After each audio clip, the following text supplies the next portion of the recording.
People और पितरों से जुड़ी एक रोचक कहानी। एक समय की बात है। किसी गांव में एक किसान रहता था जिसका नाम सोनू था और उसकी पत्नी का नाम इला था।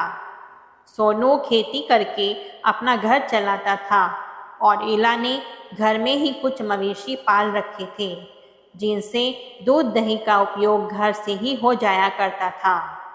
सोनू और इला को एक बहुत बड़ा दुख था कि उनके कोई संतान नहीं थी।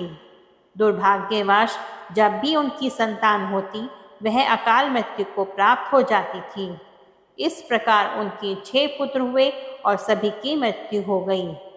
इस बात से वे दोनों पति पत्नी बहुत दुखी रहते थे। धीरे धीरे समय बीतता गया और उनकी खेती की उपज कम हो गई।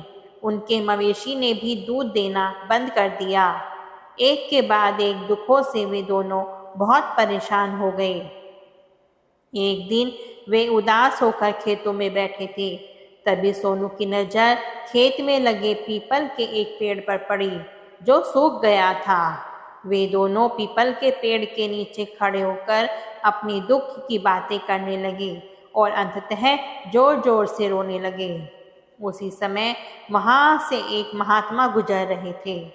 उनके रोने की आवाज़ सुनकर महात्मा उनके पास आए और उनसे विलाप का कारण पूछा। महात्मा को देखकर सोनू और इला हाथ जोड़कर खड़े हो गए और उन्हें प्रणाम किया। महात्मा ने उनसे पूछा, तुम दोनों क्यों रो रहे हो? सोनू ने जवाब दिया, प्रभु, हम बहुत समय से संतान का दुख झेल रहे हैं। हमारे जानवर भी दूध नहीं दे रहे हैं और हमारी खेती की उपज भी नहीं हो रही है। महात्मा ने उनकी दशा देखकर कहा, तुम चिंता मत करो, यह सब ठीक हो जाएगा।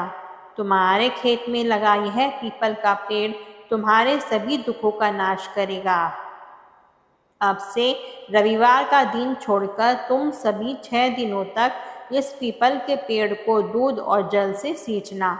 इसके अलावा शाम के समय पेड़ के नीचे तेल का दीपक जलाना। महात्मा की बात सुनकर सोनू और इला ने वैसा ही किया।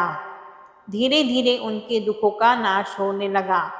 देखते ही देखते वह पीपल का पेड़ फिर से हरा भरा हो गया। सोनू के खेतों में फसल लहराने लगी और पशुओं ने दूध देना भी शुरू कर दिया। 1 वर्ष के अंदर सोनू के यहाँ फिर से एक पुत्र ने जन्म लिया। अब सोनू और उसकी पत्नी बहुत खुश थे। उनके जीवन में आए सभी कष्ट दूर हो गए थे। उनके घर में सुख, समृद्धि और संतान का वास हो गया था।